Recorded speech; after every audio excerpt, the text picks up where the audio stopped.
Meus irmãos, bom dia. Que a graça e a paz do nosso Senhor e Salvador Jesus Cristo estejam com todos. Vamos abrir a palavra de Deus em Gênesis, capítulo 24. Gênesis, capítulo 24. Gênesis 24. Nós vamos ler, meus irmãos, do versículo 1 até o versículo 14. Gênesis 24, do 1 ao 14. Gênesis 24, do 1 ao 14.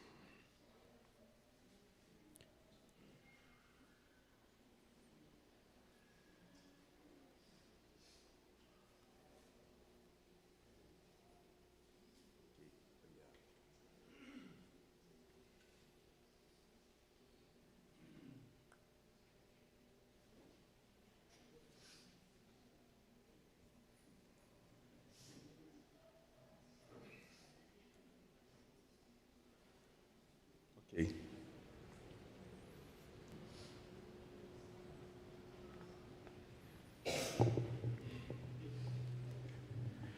Gênesis capítulo 1 ao 14, diz assim: Era Abraão já idoso, bem avançado em anos, e o Senhor em tudo o havia abençoado. Disse Abraão ao seu mais antigo servo da casa, que governava tudo o que possuía: Põe a mão por debaixo da minha coxa, para que eu te faça jurar pelo Senhor, Deus do céu e da terra, que não tomarás esposa para meu filho das filhas dos cananeus, entre os quais habito, mas irás à minha parentela, e daí tomarás esposa para Isaque, meu filho. Disse-lhe o servo: Talvez não queira a mulher seguir-me para esta terra. Nesse caso, levarei teu filho à terra de onde saíste? Respondeu-lhe Abraão: Cautela, não faças voltar para lá meu filho. O Senhor, Deus do céu, que me tirou da casa de meu pai e de minha terra natal, e que me falou e jurou, dizendo: A tua descendência darei esta terra, ele enviará o seu anjo, que te há de preceder, e tomarás de lá a esposa para o meu filho. Caso a mulher não queira seguir-te, ficarás desobrigado do teu juramento. Entretanto, não levarás para lá meu filho. Com isso, pôs o servo a mão por baixo da coxa de Abraão, seu senhor, e jurou fazer segundo o resolvido.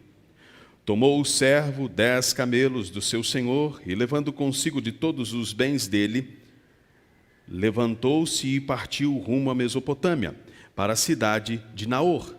Fora da cidade, fez ajoelhar os camelos junto a um poço de água. À tarde, hora em que as moças saem a tirar água. E disse consigo: Ó Senhor, Deus de meu senhor Abraão, rogo-te que me acudas hoje e uses de bondade para com o meu senhor Abraão. Eis que estou ao pé da fonte de água, e as filhas dos homens desta cidade saem para tirar água.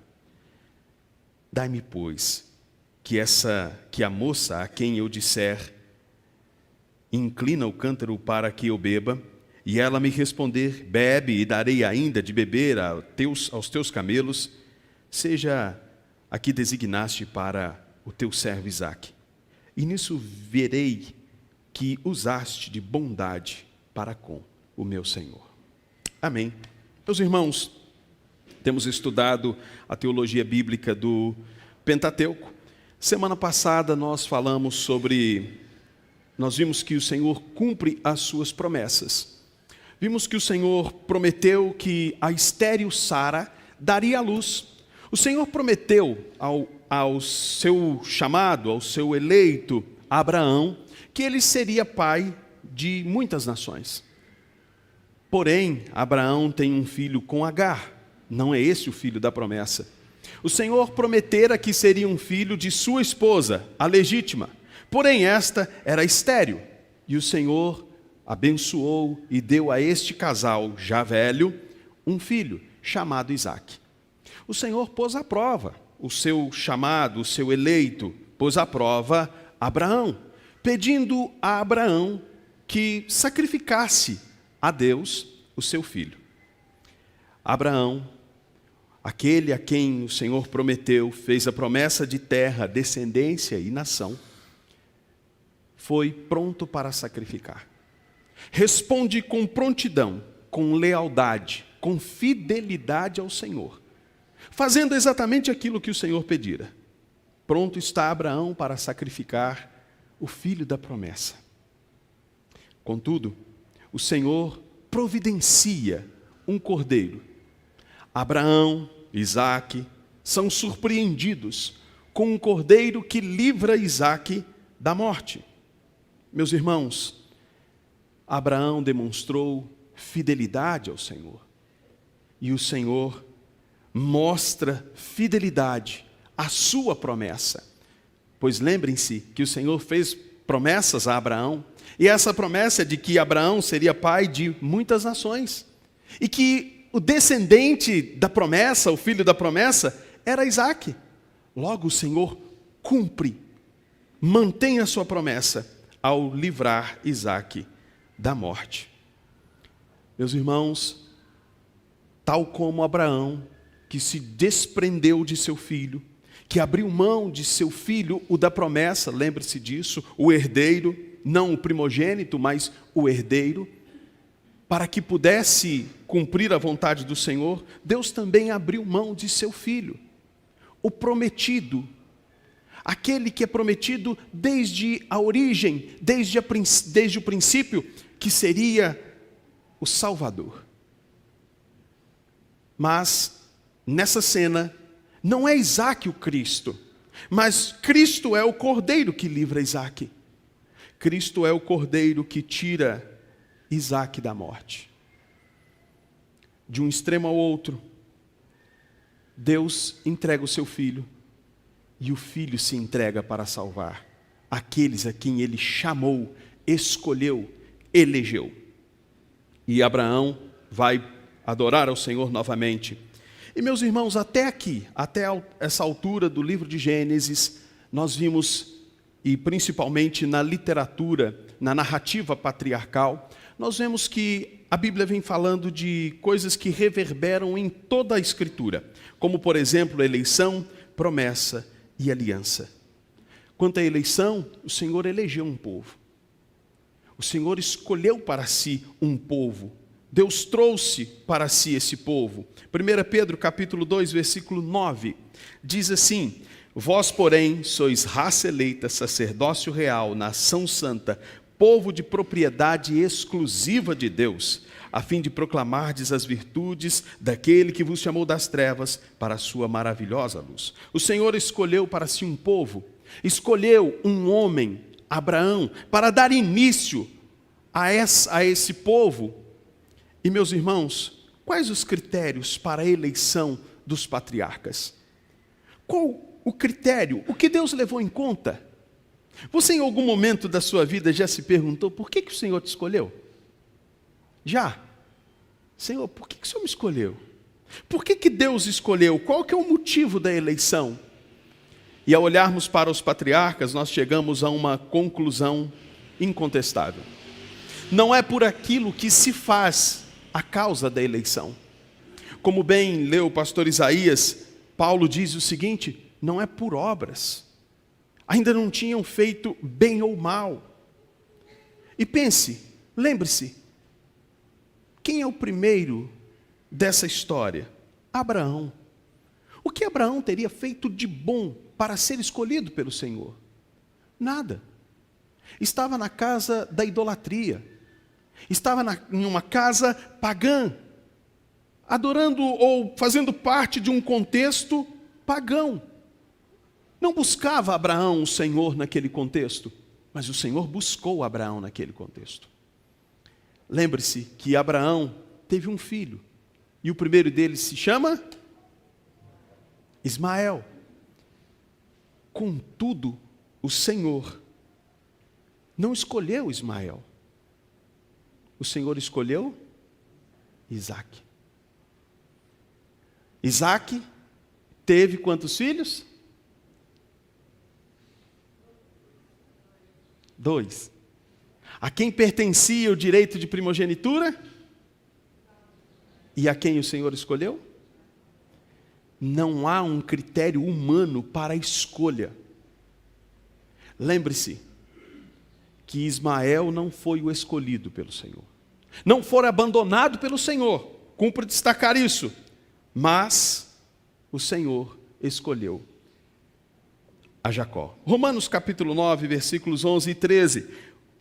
Parte do texto que lemos diz assim: ainda não eram gêmeos nascidos, nem tinham praticado bem ou mal, para que o propósito de Deus quanto à eleição prevalecesse, não por obras, mas por aquele que chama. Já fora dito a ela: o mais velho será servo do mais moço.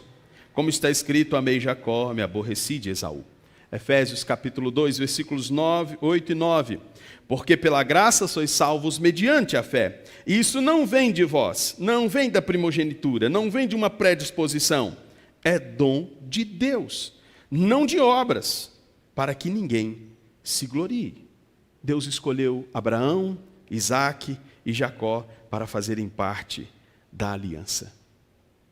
Da aliança que o Senhor decidiu voluntariamente, soberanamente, fazer com o homem.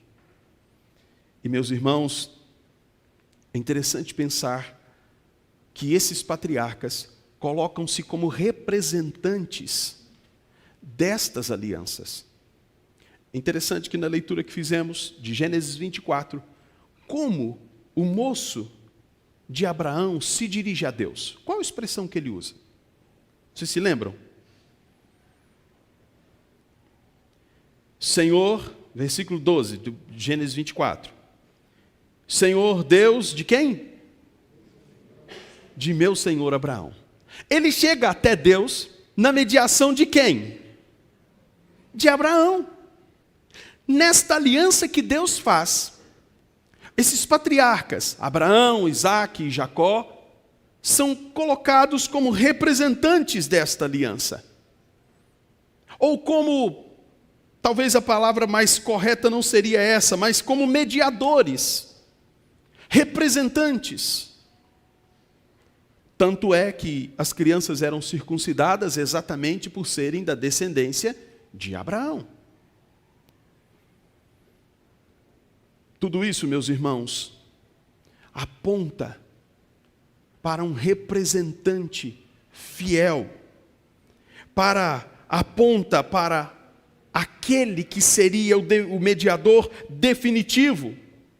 Obrigado, Rui. E os patriarcas aqui estão apontando para isso. Não são perfeitos. A eleição não tem como motivo a perfeição deles, mas é a despeito, apesar de suas imperfeições. O Senhor escolheu, o Senhor elegeu, apesar da imperfeição. Porque o Senhor escolheu você então? Graça. Porque o Senhor amou você? Graça. Porque o Senhor conhece, e isso é que me deixa cada vez mais fascinado, porque nós somos pegos de surpresa pelos erros dos outros que entram em aliança com a gente. Não é verdade? Você entra em amizade com alguém, e você se surpreende com o erro dessa pessoa, e a amizade está em perigo. Não é assim? Já teve alguém que você foi amigo e a amizade acabou porque pisaram na bola feio? Já, gente? Já, isso acontece. E às vezes a gente diz assim: se eu soubesse que essa pessoa era assim, eu nunca teria confiado, eu nunca teria me tornado amigo. Contudo, o Senhor elegeu você, escolheu você, conhecendo até o seu último pecado, conhecendo até a sua última falha, até o seu último tropeço. Porque não tem como causa da eleição tropeços ou acertos. Graça, favor do Senhor e graça derramada sobre esses homens. Então, na narrativa patriarcal, nós vemos sobre a eleição, O Senhor faz a esses eleitos promessas e o Senhor se relaciona com eles por meio de alianças. Em todo o Antigo Testamento, observe os textos e procure. Onde tem aspecto aqui de aliança? Onde é que está o aspecto aqui? Para onde está caminhando? Porque está de Noé até Cristo, todos os relacionamentos baseados nisso. Aliança, promessa, eleição. O tempo todo. O tempo todo. E todas as promessas têm o seu cumprimento em Cristo. Tem o seu cumprimento pleno em Cristo. Ele é o cumprimento das promessas da nova aliança, se cumprem todas em Cristo e irá até em Cristo até a consumação de todas as coisas. Eu quero que você volte os olhos, Hebreus capítulo 9, versículo 15. Hebreus capítulo 9, versículo 15.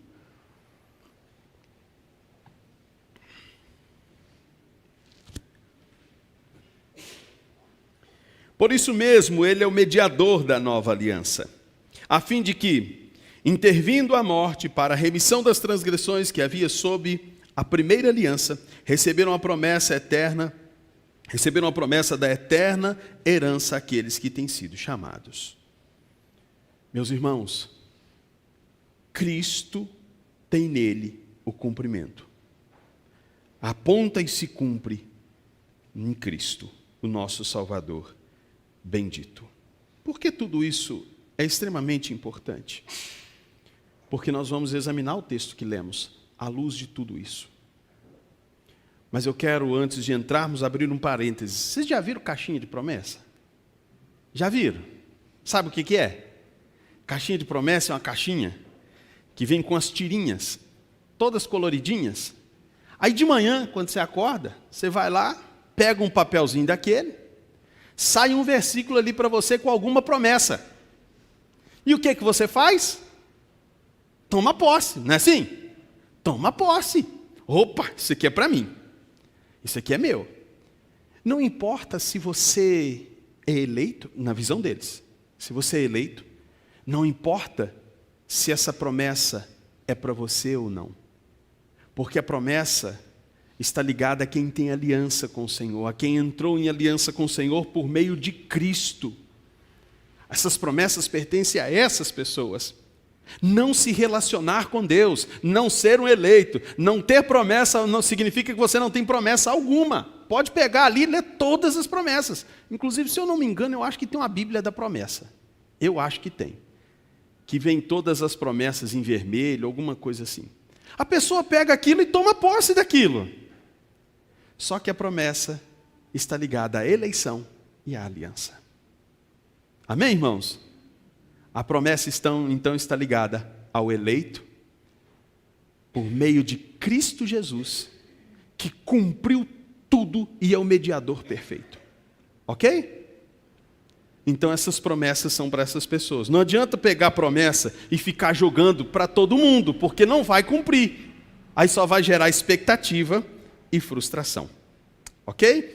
Por exemplo, Abraão demonstra o tempo todo, principalmente na semana passada, quando o reverendo Isaías expôs o texto, quando ele é provado, ele demonstra obediência, lealdade ao Senhor.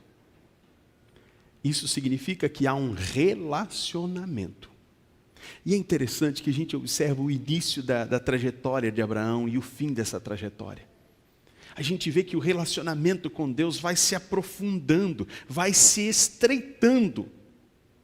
A ponto de um homem que disse para o faraó, essa mulher é minha irmã, agora compreender a profundidade de tudo isso, promessa, aliança, dizer assim para o seu moço, não tome mulher dos cananeus.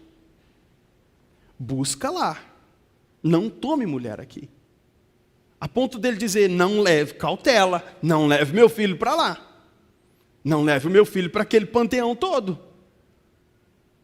Ele compreende isso.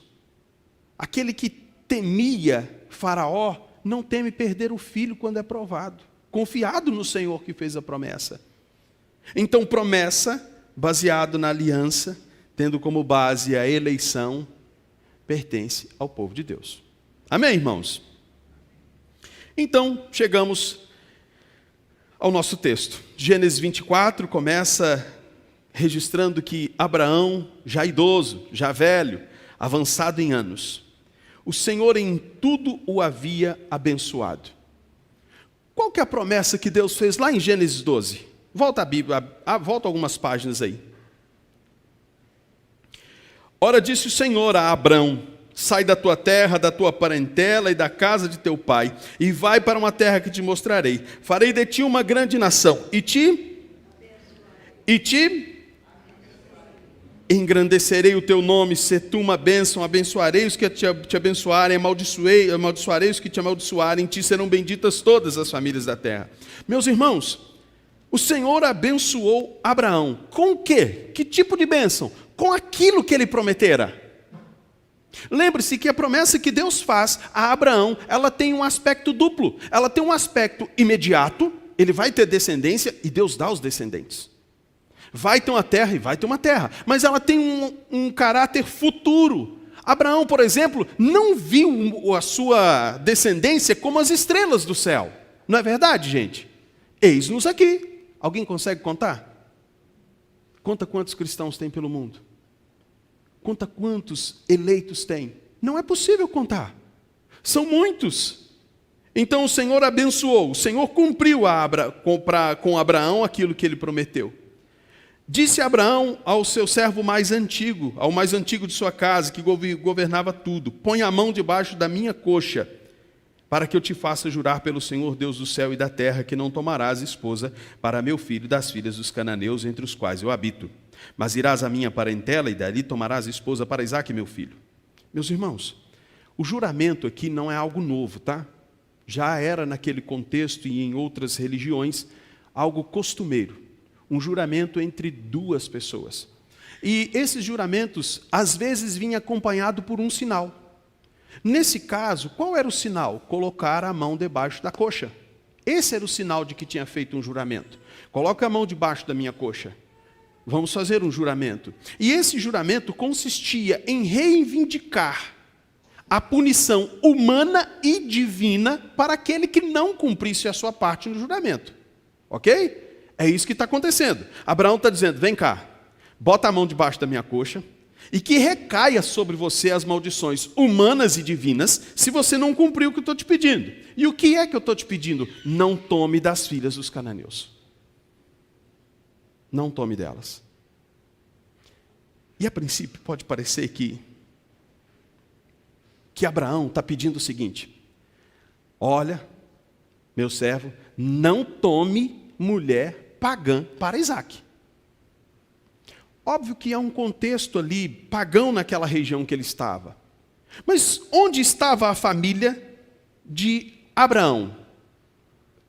Onde o moço foi buscar a futura esposa de Isaque, gente? Onde que ela estava? Volte os olhos para o texto, vai lá, versículo 10. Aonde?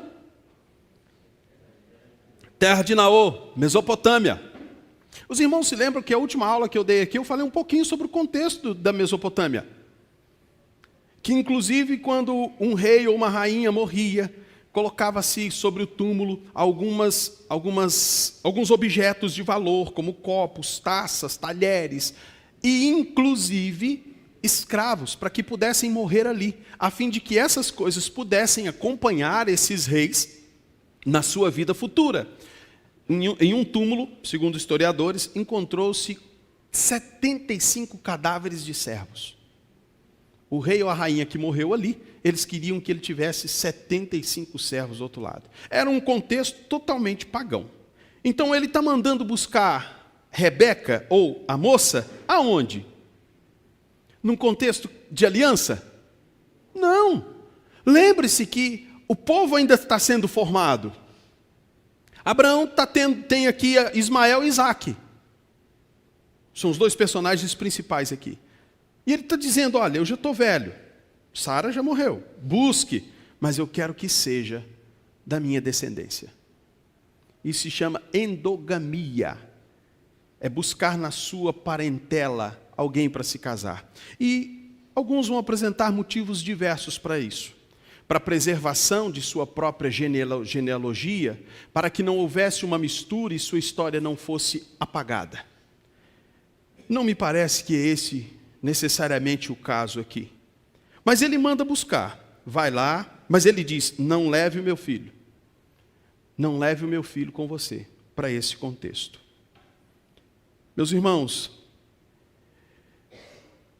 Deus, por meio de uma promessa, lá de Gênesis 3, o descendente da mulher, o Senhor fez uma promessa de que por meio de um nascimento, de um descendente, de alguém que nasceria de uma mulher, viria o Salvador. Os irmãos se lembram que na minha penúltima aula, que foi interrompida por um acidente dramático aqui, que precisamos de uma cadeira, eu disse que nós preparamos o ambiente para a chegada de um bebê. E que a história construída está sendo toda esta preparação para a chegada de um bebê. Abraão, Isaque, todos esses fazem parte desta construção. E quando vemos Abraão dizendo, prepara, ele precisa se casar. O que está em jogo aqui não é o futuro de um rapaz para não ficar para titio nem solteirão. Não está em jogo ali a felicidade de Isaque. Os irmãos conseguem compreender isso? Não é a história, a incrível história de amor de Isaque e Rebeca. Não perca os próximos capítulos. Não é isso. Mas é a incrível história de redenção sendo conduzida por um Deus gracioso. Não tem a ver com felicidade de Isaque. Tem a ver com um Deus que está conduzindo a história e que por meio de dessas descendências trará o Salvador. A preservação da semente da mulher é o que está em jogo. Eu quero que você volte os olhos para Romanos capítulo 9, novamente, versículos 7 ao 10. Nem por serem descendentes de Abraão são todos filhos, mas em Isaque será chamada a tua descendência. Abre o texto, vamos olhar o texto, irmãos. São palavras importantes para o que eu estou dizendo. Romanos 9, do 7 ao 10.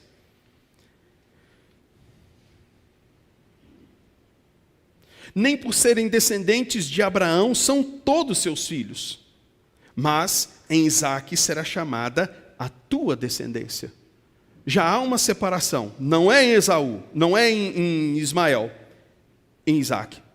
Isto é, estes filhos de Deus não são propriamente os da carne, mas devem ser considerados como os descendentes os filhos da promessa. Porque a palavra da promessa é esta, por esse tempo virei, e Sara terá um filho, e não somente, mas também Rebeca, a conceber de um só, Isaque, nosso pai. Irmãos, não tem a ver com felicidade de um jovem e de uma jovem, ou de alguém de 40 anos que ainda não arrumou ninguém. 40 aqui não era titio não, tá gente? 40 aqui não. Não tem a ver com isso. Tem a ver com a descendência, com o Salvador. Tem a ver com o povo eleito. Tem a ver com aquele povo que o Senhor trouxe para si. Meus irmãos, esse texto então tem a ver com Deus providenciando uma esposa para Rebeca, ou Deus providenciando uma Rebeca para Isaque, providenciando uma esposa para Isaque. Mas não somente isso. Deus providenciando meios para que sua promessa se cumprisse. Deus preparando, o Senhor conduzindo a história para que tudo acontecesse exatamente como Ele queria. E lembre-se, quem é a primeira audiência ou a audiência imediata de Moisés? Um povo cativo no Egito, vagando pelo deserto. O que esse povo deveria ler essa história romântica de um casal? Deveria entender com isso. Que o Senhor é fiel. Que Ele providencia e garante que sua promessa seja cumprida. Esse povo, com medo de Faraó, preocupado com comida, lamentando não ter cebola, deveria olhar para o deserto e dizer: o Senhor chamou Abraão no meio dos pagãos, deu um filho para estéril, o Senhor deu uma esposa para Isaque, o Senhor deu 2 filhos para estéril novamente. O Senhor que conduziu todas as coisas, por algum acaso, nos deixará perecer de fome no deserto? Nós somos o seu povo. Nós somos os descendentes. Viemos desta eleição, desta aliança, desta promessa. Deveria ser a pergunta: por que temer? Por que ficar com medo? Meus irmãos, era esse o propósito, e era isso que deveria gerar. E eu quero que você pense que o Senhor chamou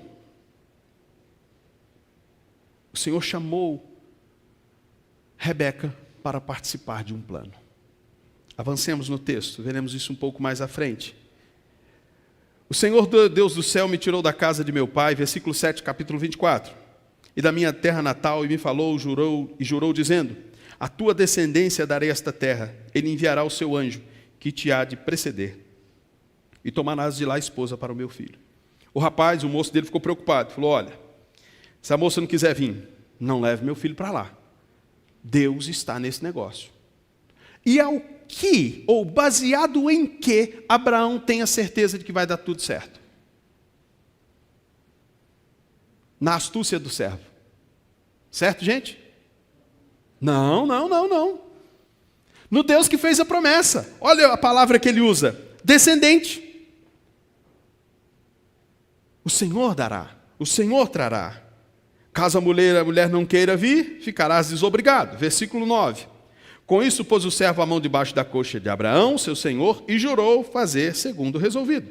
O que ele fez? Tomou os 10 camelos, pegou mais algumas coisas e partiu. Versículo 11. Fora da cidade, fez ajoelhar os camelos junto ao poço de água. À tarde, hora em que as moças saem para tirar água. Ao menos 2 horários as moças saíam para tirar água. De manhãzinha, à tardezinha. E não iam sozinhas, até para a própria segurança delas. Ia em grupos. E ele disse consigo: ó Senhor Deus de meu senhor Abraão, rogo-te que me acudas hoje e uses de bondade para com o meu servo Abraão. Isso tem a ver com Abraão. Eis que estou ao pé da fonte de água, e as filhas dos homens dessa cidade saem para tirar água. Dai-me, pois, que a moça, a quem eu disser, inclina o cântaro para eu beber, e ela me responder, bebe, e darei de seus camelos, seja a que designastes para o teu servo Isaque. E nisso verei que usa de bondade para com o meu Senhor. O que ele faz? Havia no Antigo Testamento o hábito de consultar a Deus por meio do Urim Tumim. O sim e o não. Não é o caso aqui. Aqui ele pede orientação a Deus. E ele diz: olha, Senhor, não é só aquela que responder sim. Porque o que acontece, irmãos? Os poços pertenciam a aldeias, aquele povo que estava ali. E um viajante, alguém que passava por ali, não poderia tomar do poço sem autorização. Ele precisava consultar alguém, ele precisava pedir. Então, quando ele pedisse água, qual seria, obviamente, a resposta? Sim. Entendeu? Ele precisava de autorização. Então ele não diz assim: Deus, olha, se for da sua vontade, ela vai dizer sim. O que seria óbvio. Agora, ele não faz algo assim. Ele vai além. Eu vou pedir. Ela vai me dar água. Mas sem que eu peça, ela vai fazer o quê? Dar água para todos os camelos. Eu não sei se você já viu gente que busca a vontade de Deus assim. Já viu? Alguém que fala assim: Senhor, se amanhã o dia amanhecer, eu sei que é da tua vontade. Ué, como assim? Não, Senhor, porque olha, eu vou lá, eu vou pedir um abraço para aquela pessoa. Se ela me disser sim, ao menos que ela seja sua inimiga para dizer não. Não é o caso aqui. E cumpre destacar que a gente não pode pegar essa história de Abraão, do moço de Abraão, e sair por aí correndo fazendo isso. Ou lançando sorte com o Urim Tumim, ou cara ou coroa. Vamos no velho joguinho da cara ou coroa. Ó, sim, opa, cara, é de Deus. Não é assim. Esses métodos ficaram para trás. E outra coisa, esse texto ele é descritivo, não normativo. Ele está descrevendo o que aconteceu, não está estabelecendo isso como norma. Ok, gente? Descritivo, normativo, fechou? Esse texto está descrevendo. Quando Moisés toca no mar e o mar se abre, está descrevendo ou está mandando a gente tocar? Está descrevendo, beleza? Então não adianta pegar o cajadinho aí e sair tocando na porta do banco, tocando na porta do emprego. Senhor, vai abrir a porta aqui. Não vai abrir desse jeito não, por causa do cajado não. Então, descritivo e normativo. E esses meios ficaram na história. A nós, o Senhor nos fala, escreve Hebreus, o autor dos Hebreus, por meio do Filho. Certo?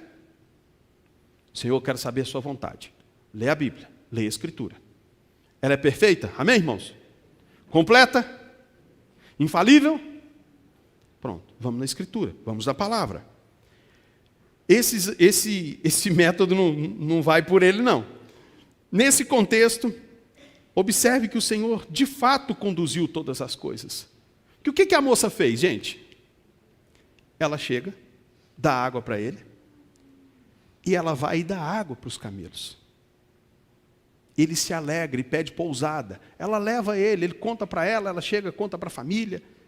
E é interessante que o texto já vai dando indicativos, né? Labão vê as pulseiras, já vê as joias e já fica todo empolgado. Não é à toa, Labão é Labão, né? Essa moça conta. Eles concordam ali à noite e dormem. No outro dia, na hora de partir, Labão e sua mãe dizem assim: deixa a moça aqui por 10 dias. E o moço de Abraão diz assim: não me detenha, está indo tudo tão bem, deixa eu seguir meu caminho. Então eles dizem o seguinte: vamos consultar a moça, chama a Rebeca. E aí, Rebeca, fica 10 dias, vai embora? Não, eu vou embora. De fato, eu estou seguindo meu rumo. Então vai em paz e tal, foi embora. No meio, chegando num certo lugar, quem é aquele moço que está vindo ao encontro? Aquele ali é o meu senhor Isaac. Ela pega o véu, cobre-se. E então se encontram e entram na tenda de sua mãe, a tenda de Sara. E meus irmãos, sabe o que é fascinante nessa história? E lendo esse texto, é impossível não se emocionar com isso. A gente fala de Rebeca, mas a gente esquece onde essa moça estava. Os irmãos vão se lembrar que Jacó, quando foge de Esaú, foge para onde? Os irmãos se lembram? Um tio, muita gente boa que ele tinha. Labão que fez uma lambança. Enganou ele. Lembram disso? Lembra dessa história? Amém? O que a esposa, uma das esposas de Jacó, furta quando ele vai embora? Ídolos. De quem? E quem era o pai? Labão. E quem era irmã de Labão? Rebeca. O contexto de ídolos, de paganismo, era um contexto só de Labão ou era um contexto também de Rebeca? Mesopotâmia, paganismo, panteão. E por que isso é tão incrível, irmãos? O Senhor vem conduzindo tudo. Apesar dos erros de Abraão, o Senhor mantém suas promessas, reafirma essas promessas. E o Senhor concede a Esther um filho. E Sara morre. E Abraão já está ficando velho. E a promessa tem que continuar. Isaac ainda não casou. E agora? A descendência tem que continuar. Precisamos trazer para essa história, que não é a história de um casal, precisamos trazer para essa história de redenção alguém que continuará.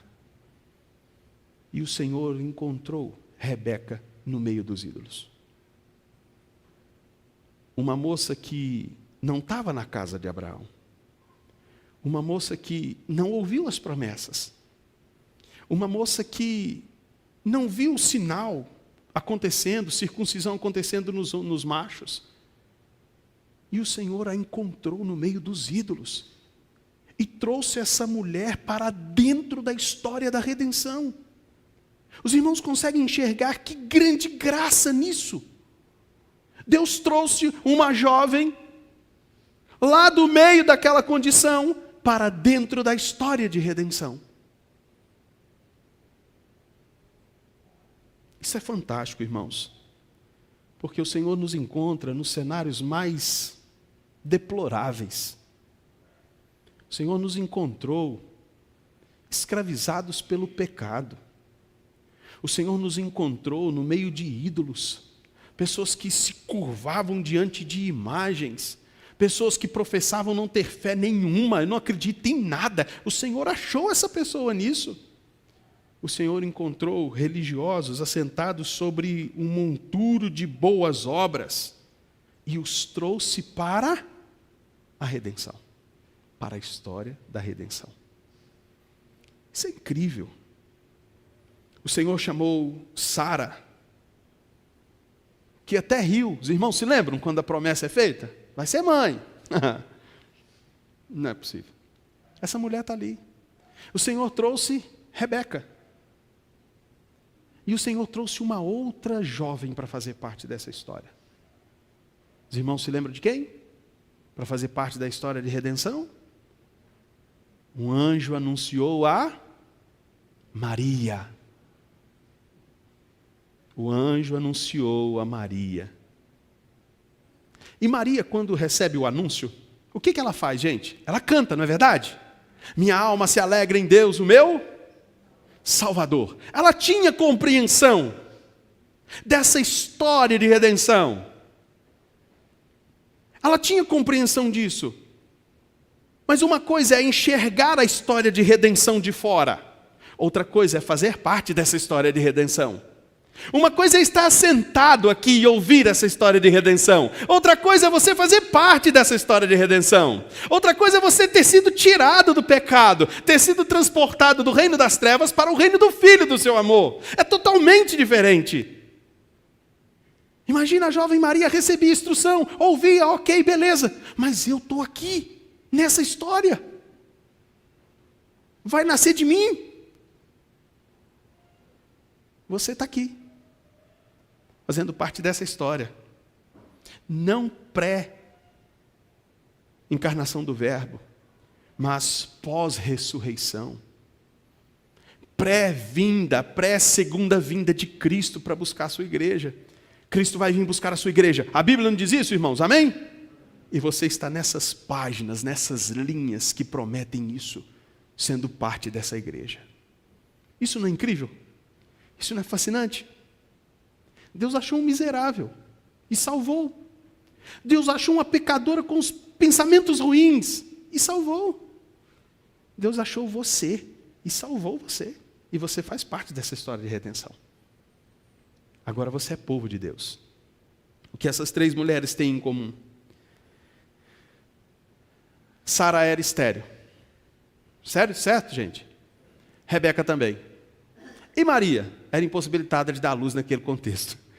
Não era estéril, mas ela não podia dar luz naquele contexto. Tanto que precisou de uma intervenção divina para José acreditar no negócio e levar a sério. O Senhor conduz, garante, providencia. Todas as coisas sairão do jeito que Ele planejou. Nada fugirá. Isso deve trazer para a nossa alma descanso. Nós vivemos uma época onde vemos tanta aberração dentro das chamadas igrejas evangélicas. O materialismo tomando conta. E aqui pessoas que se valem até da história bíblica. Eu não sei se vocês já viram, mas alguns anos atrás eu me lembro que tinha uma igreja que estava fazendo uma campanha, doe o seu Isaac. Pegando essa história de Abraão sacrificando Isaac. Ou pronto para sacrificar Isaac, dizendo assim, sacrifique o seu Isaac para o Senhor, e o Senhor vai providenciar um meio. Sabe o que era o Isaac? A geladeira, o carro. Tinha gente pegando geladeira, vendendo e levando dinheiro e colocando na igreja. E a gente vê isso e fica, onde é que a igreja vai parar? A gente vê o materialismo crescendo, a gente vê o secularismo crescendo, igrejas que não parecem igrejas, e a gente tende a pensar, meu Deus, onde é que isso tudo vai parar? Nós devemos olhar para essa condução extraordinária desse Deus que elege, promete e que entre em aliança. Ele conduz todas as coisas. A sua igreja não se perderá em meio a tudo isso. O seu povo prevalecerá. Não importa quem está fazendo o que acontecerá. A história continuará. O Senhor que providenciou esposa para Isaac, para que a promessa se cumprisse, Ele providencia o livramento para o seu povo, como sempre foi ao longo da história. Mas irmão, a coisa está feia, o povo estão se levantando mesmo contra a igreja. E quando foi diferente? Estão perseguindo a igreja, entre na fila. Imperadores fizeram, tombaram, eis a igreja aqui. Porque o Senhor que dirige a história, garante que essa igreja chegue até lá. Meus irmãos, avancemos.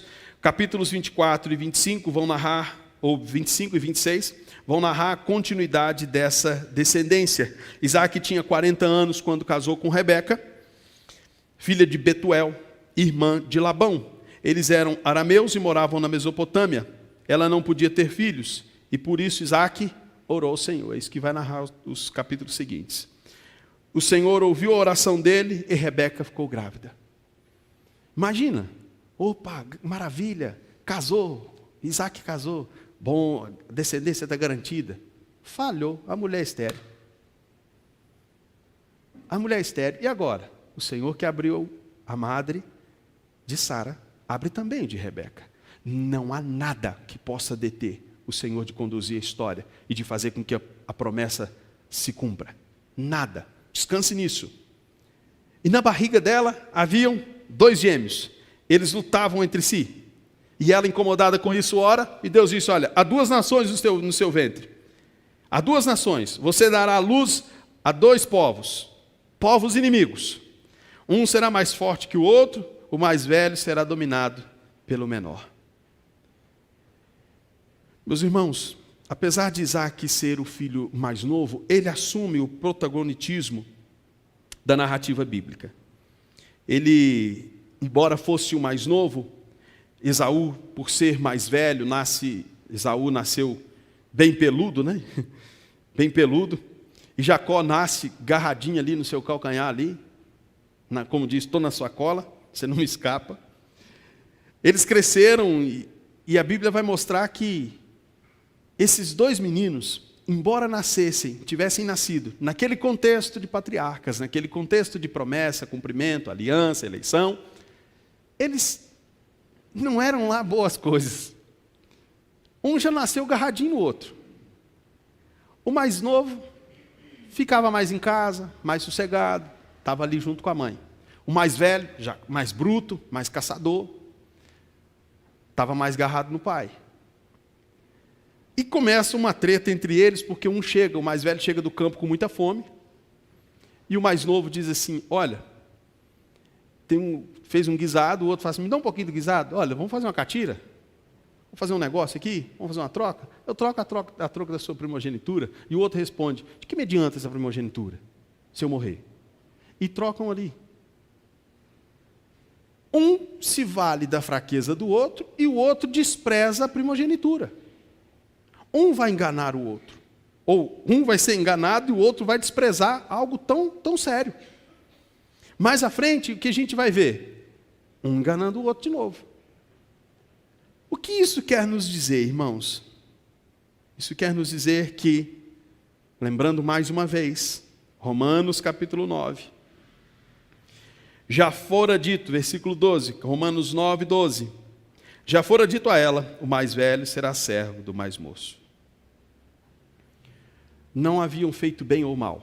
O Senhor já havia escolhido o mais novo. Por que o Senhor escolheu o mais novo? Se ele enganou tanto, não é a postura, as ações, causa de eleição de ninguém. Nada pode fazer com que alguém seja eleito. É apesar das imperfeições que alguém é eleito. Apesar dessas imperfeições, o Senhor elegeu essa pessoa. Esaú seria supostamente o herdeiro das promessas da aliança, meus irmãos. Mas a Bíblia mostra que o Senhor escolheu o mais novo. tal como escolheu Isaac, o mais novo, escolheu Jacó, o mais novo. Jacó tomou o lugar desse primogênito. Ou seja, a eleição não tem a ver com a ordem do nascimento, com os direitos que a pessoa tem. Se lembram de outra ocasião em que isso ficou evidente? Não, segundo rei de Israel. Quem foi? Davi. Como é que Davi foi escolhido? Se lembram? Deus precisou falar com Samuel. Samuel tem em mente ainda o padrão de Saul para rei. Mas Deus diz assim: Samuel, não atente para a aparência, Samuel. Então ele pergunta para Jessé: acabaram-se os mancebos? E ele diz: não, tem um menor lá no campo, traga esse. E a quem o Senhor escolheu? O menor. Não é, gente, que Deus vai sempre escolher o menor, tá? Então assim, lá em casa a Helena se deu bem nessa, e o Pedro dançou. Não, não é isso. Mas está mostrando que Deus não leva em consideração a ordem que nós levamos, ou qualidades, posições, aquilo que o homem tem como ponto forte, aquilo que o homem pode fazer, mas é a despeito de tudo isso. Aquilo que os homens não enxergam, Deus enxerga. E Deus enxergou pecado em todos eles, mas usou de graça, de misericórdia, escolhendo, elegendo, e isso de forma soberana. Deus não usou nada, nenhum critério humano para escolher ninguém. Avancemos. Há uma fome, se você avançar nas páginas da Bíblia, há uma fome e Isaac foge, ou sai para fugir da fome, vai para um outro lugar. Ele, então, chegando nesse lugar, chega e repete o mesmo erro do seu pai. Ele diz que a mulher que ele tinha era sua irmã. Ele diz para Abimeleque: a mulher que eu tenho é minha irmã. Abimeleque, porém, vê ele fazendo carinho nela e diz: uai, como assim? Como é que ela pode? Vamos lá, vamos na Bíblia. Abraão fez isso, e a gente pode dar uma olhada lá em Gênesis 12. Gênesis 12.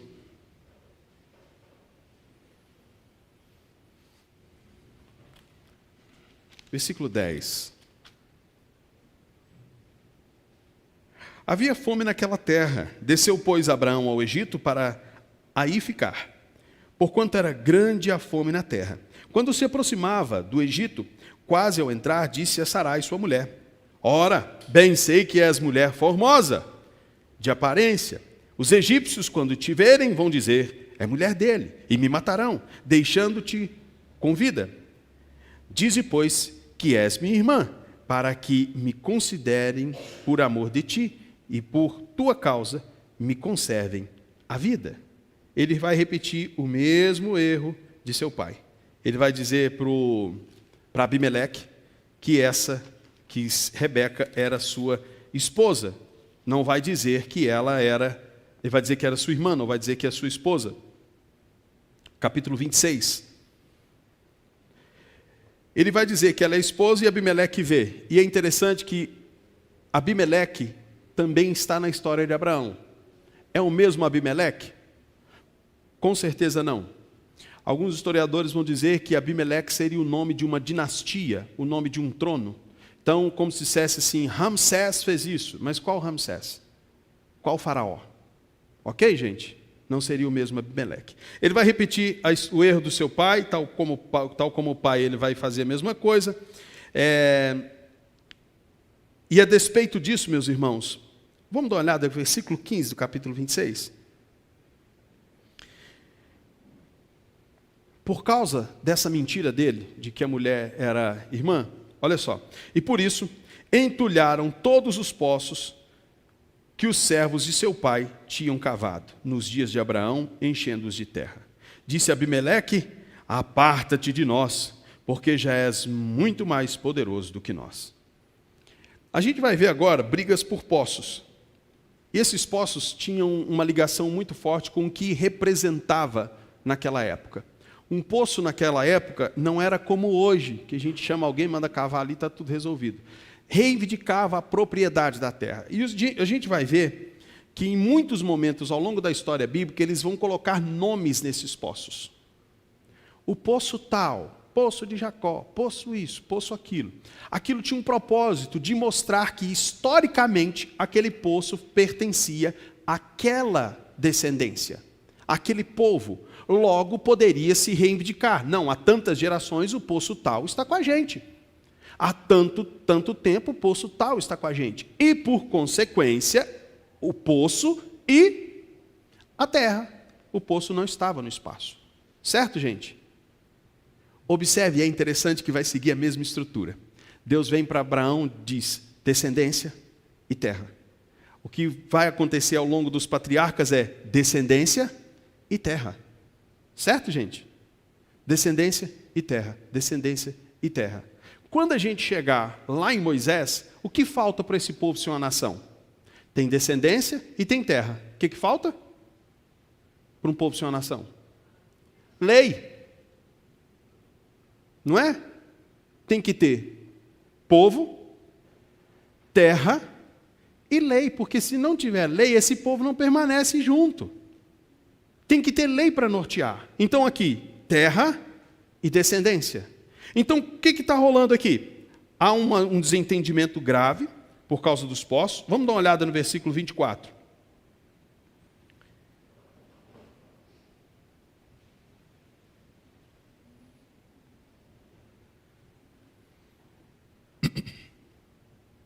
Ou melhor, vamos voltar no 22. Partindo dali, cavou ainda outro poço. E como por esse não contenderam, chamou-lhe de Rebote e disse, lembra do porquê dos nomes nos poços. Beleza, gente? Lembra o porquê desses nomes. E disse, porque agora nos deu lugar o Senhor. Poço, lugar, o Senhor que deu, e prosperaremos na terra. Está diretamente ligado. O poço não está suspenso, não fica no ar. Dali subiu para Berseba. Na mesma noite lhe apareceu o Senhor e disse, eu sou o Deus de Abraão, teu pai. Não temas, porque eu sou contigo. Abençoar-te-ei e multiplicarei a tua descendência, por amor de Abraão, meu servo. Meus irmãos, o Senhor reafirma, Ele relembra, Ele renova a aliança, o compromisso estabelecido. O que vimos até aqui, versículos dos capítulos 24 a 26, Deus cumprindo a sua promessa, dizendo para ele, está garantido, está aí a esposa, é estéril, está aí os filhos, a terra, reafirmando a terra. Meus irmãos, a história vai avançar, e ela vai avançar no próximo capítulo para Esaú e Jacó. O que os acontecimentos narrados com Isaque nos ensinam que devemos responder, como Abraão, como Isaque, com fé. O Senhor nos elegeu, nos chamou e nós respondemos com fé. Como? Saímos. Vem, a gente vem. Para, a gente para. Não faça, a gente não faz. Os patriarcas agiram assim, apesar de falharem. Isso significa que há um relacionamento. Eles compreenderam, não era como as outras divindades pagãs, distantes, por serem mentirosas. É um Deus que se relaciona por meio de aliança. No nosso caso, é um Deus que se relaciona conosco por meio do Filho, em quem se cumprem as promessas. A fé nos leva e deve nos levar sempre, meus irmãos, a viver uma vida de obediência. Fomos inseridos nessa história de redenção. Somos dependentes dele, devemos descansar na sua providência. O Senhor sempre guardará o seu povo. Veremos sua providência se estudarmos toda a história da igreja. E eu pergunto, se você olhar para a sua trajetória como cristão, você vê a providência do Senhor? te livrando de tropeçar, te guardando, lhe auxiliando na tentação, a resistir a ela. A nossa fé, meus irmãos, não deve ser uma fé meramente intelectual que diz, ok, eu compreendo. Mas deve ser uma fé que opera em nós a obediência. Sim, eu obedeço. Sim, faço o que o Senhor quer. Mas cumpre destacar que nós não somos perfeitos. Nessa tarefa de obedecer o Senhor que nos elegeu, que nos chamou, que fez promessas, nós vamos tropeçar. E a nossa eleição não está condicionada a isso. O Senhor nos amou, nos escolheu, apesar dos nossos tropeços. Nós não nos perderemos. Obedecer é sempre o melhor caminho. Mas se eu tropeçar, confie no Senhor. Confesse, tropecei aqui, errei aqui. Nós não nos perderemos. A obediência demonstra que estamos em aliança e vida com Deus. Eu quero que você reflita bastante sobre isso e ao longo desta semana, nas suas leituras, nos seus devocionais, não olhe para a Escritura como se fosse um livro que você lê de fora, mas enxergue como sendo também a sua história. A história que alcançou você. Nós não estamos falando de Abraão lá, estamos falando de Abraão aqui. Não tem a ver com a promessa de Abraão lá, tem a ver com o cumprimento da promessa de Abraão aqui. Era essa a explicação que Paulo está dando em Romanos. Olha, não é porque são judeus, é porque são filhos da promessa de redenção. Se a gente entender por isso, compreender essa estrutura bíblica, nós não vamos nem olhar para Israel igual as pessoas olham hoje, com esse endeusamento todo de Israel. As pessoas olham para o judeu e dizem assim, judeu é de Deus. E se esquecem que a Bíblia diz assim, todos pecaram. Aí a gente tinha que escrever ali, até os judeus, né? Eu me lembro que certa vez disse para um amigo dispensacionalista, que ele defende que judeu vai ser salvo porque é judeu. Eu falei, então beleza, mude-se para Israel, tenha o filho com uma judia e ele vai ser meio salvo. Quem sabe com muito esforço, ele chegará a ser salvo completamente. Não tem a ver com ter um sangue judeu. Tem a ver com eleição, com promessa. Tem a ver com o povo que o Senhor chamou para si. Amém, meus irmãos? Curve sua cabeça, falemos com o Senhor em oração. Deus, nós te louvamos porque o Senhor veio até nós. O pecado nos jogou para fora do jardim. Não podemos mais desfrutar da tua presença. Mas o Senhor veio até nós, se inclinou até nós. O Senhor não teve seus planos de redenção frustrados, ao contrário, o Senhor sempre esteve na condução de todos eles. Prova disso é que o seu povo segue a trajetória determinada pelo Senhor. Obrigado porque o Senhor cumpriu a sua promessa. O Salvador já veio. Não temos mais Abraão como representante. Não temos Isaque nem Jacó como representantes. Temos Cristo, o nosso mediador. Temos Cristo, representante desta aliança. Por isso, Senhor, podemos agora chegar até o trono com confiança. Não confiados em nossos méritos, mas nos de Cristo. O cumprimento das promessas. O descendente da mulher. O prometido desde a história primeva. Obrigado porque nós não apenas soubemos da história de redenção. O Senhor nos inseriu nela, nos inseriu como seu povo, alcançando-nos nos mais diversos contextos, como inseriu Rebeca, como se compadeceu de Jacó, o Senhor se compadeceu de nós. Encontrou e salvou filhos de presbiterianos, ateus, encontrou idólatras, cada um em um contexto distinto, mas todos eles na mesma condição, carentes de perdão, carentes de tua graça. impossibilitados de ir até o Senhor foi até eles e os salvou. Obrigado, Senhor. Obrigado porque o Senhor nos preserva, o Senhor providencia e podemos descansar. Fomos conduzidos até aqui a bom termo e chegaremos até a consumação, guardados pelo Senhor. Seu plano sempre se cumpre para a glória do teu nome. O Senhor é exaltado na salvação do seu povo. O Senhor é glorificado na manutenção da salvação dos seus. O Senhor é glorificado na igreja que já está na glória, ao passo que também é glorificado na igreja que ainda milita. A Ti rendemos glória, Senhor da nossa salvação.